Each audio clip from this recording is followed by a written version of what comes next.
கர்த்தருடைய நாமம் மகிமைப்படுவதாக. இந்த புதிய நாளுக்காய் கர்த்தரை நன்றியோடு ஸ்தோத்திரிக்கிறேன். இந்த புதிய நாளின் தியானத்துக்காய் எடுத்துக்கொண்ட வசனம் யோசுவாவின் புஸ்தகம் 1வது அதிகாரம் 9வது வசனம். நான் உனக்கு கட்டளையிடவில்லையா? பலங்கொண்டு திடமனதாயிரு, திகையாதே, கலங்காதே. நீ போகும் இடமெல்லாம் உன் தேவனாகிய கர்த்தர் உன்னோடே இருக்கிறார் என்றார்.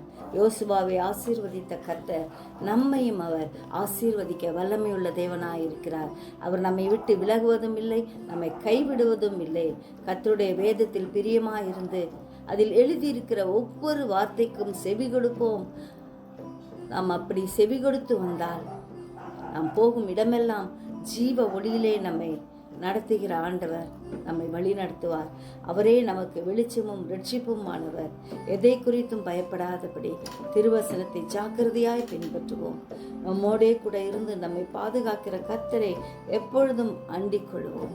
ஜெபிப்போமா. ஜீவிக்கிறதான நல்ல இயேசுவே, இந்த புதிய நாளுக்காய் நன்றியோடு ஸ்தோத்திரிக்கிறோம். எங்களை பாதுகாக்கிற உம்முடைய கரத்தில் எங்களை பூர்ணமாய் ஒப்பு கொடுக்கிறோம் ஐயா. ஆண்டவரே, பலம் கொண்டு திடமனதாய் இரு என்று சொன்னீரே, திகையாதே, கலங்காதே என்று சொல்லி ஆண்டவரே எங்களை வழி நடத்துகிற தேவனா இருக்கிறபடியால் நன்றி.